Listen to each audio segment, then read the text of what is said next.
15 রোজার পর এক ধরনের নারীরা রসুলের বদদুয়ার সামিল হয়ে যায়। কত মারাত্মক বিষয় চিন্তা করেছেন। অনেক মা বোনরা 15 রোজার পরে রসুলের একটা বদদুয়ার অন্তর্ভুক্ত হয়ে যায়। হয়তো এটা অনেকে গুরুত্বের সাথে নেয় না, জরুরি বিষয়। বিশেষ করে আমার মা বোনদের জান্নাতে যাওয়া কিন্তু অনেক সহজ, কিন্তু রমজানের রোজাও জান্নাতে যাওয়ার একটা চূড়ান্ত শর্ত মা বোনদের জন্য। এবং আল্লাহর হাবিব সাল্লাল্লাহু আলাইহি ওয়াসাল্লাম শর্ত হিসেবে এটা দিয়েছেন। মিশকাতুল মাসাবিতে বর্ণনা এসেছে, আল মারআতু ইযা সাল্লাত খামসাহা ওয়া সামাত শাহরাহা ওয়া তাআত বালাহা ওয়া হাফিজাত ফুরুজাহা। কোনো নারী যদি 4টা কাজ করতে পারে, তার মধ্যে একটা কাজ হচ্ছে রমজানের রোজা যদি কোনো নারী রাখতে পারে, আল্লাহর হাবিব জানিয়েছেন ওই নারীকে জান্নাতের 8টা দরজা আল্লাহ রাব্বুল আলামিন উন্মুক্ত করে দেয়। 4টা কাজের একটা কাজ রমজানের রোজা, 4টা কাজের মধ্যে এটাও একটা কাজ। সুতরাং এটা গুরুত্বপূর্ণ বিষয়। 2 নম্বর এখানে মনে রাখবেন যে বিষয়টা, আল্লাহর হাবিবের আরেকটা বর্ণনা রমজানের ব্যাপারে রয়েছে।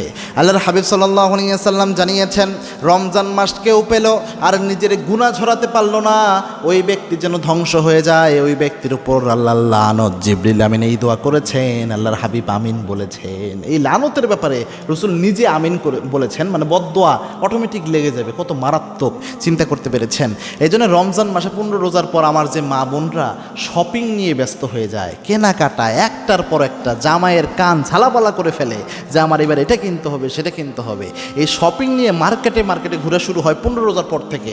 ঢাকা শহরের শপিং মলগুলোতে সারা বছর যদিও আমরা ঘোরাফেরা করে মোটামুটি শান্তি পাই, কিন্তু রমজান মাসে আমরা কখনোই শপিং মলে ঢুকতে পারি না 15 রোজার পর। বিশেষ করে আমি মনে হয় কত বছর যাবৎ যে এই রমজানের 15 রোজার পর শপিং মলে ঢুকে নাই ঢাকা শহরে, আমার নিজেরও খেয়াল নাই। কেননা এটা খুব মারাত্মক, ঢুকার কোনো উপায় নাই, ঢুকলেও আপনার জীবন শেষ হওয়ার অবস্থা।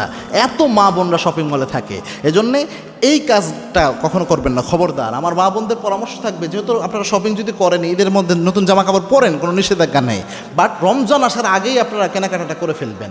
আর যদি করতেই হয় রমজানের প্রথম দিকে, রমজানের 15 রোজার পর থেকে রাসূল সবচেয়ে বেশি ইবাদতে মনোযোগ দিতেন। যত রমজান বেশি হতো তত বেশি ইবাদতের গুরুত্ব বাড়াতেন। আর 20 রোজার পরে তো আল্লাহর হাবিব সাল্লাল্লাহু আলাইহি ওয়াসাল্লামের ব্যাপারে সাহাবা একরাম বলছেন, মনে হতো কোমরে গামছা বেঁধে আল্লাহর হাবিব সাল্লাল্লাহু আলাইহি ওয়াসাল্লাম ইবাদতের মধ্যে নেমে গিয়েছেন। এই জন্য অবশ্যই সতর্ক থাকবেন। রসুলের ওই যে বদদোয়া, যে জীবন আপনি যেন ধ্বংস হয়ে যান, এই বদদোয়ায় যেন আপনি সামিল হয়ে না যান। এই রমজানে মার্কেট করে আল্লাহ রাব্বুল আলামিন আমাদের সহ সকল বোনদেরকে হেফাজত করুন। আল্লাহুম্মা আমিন।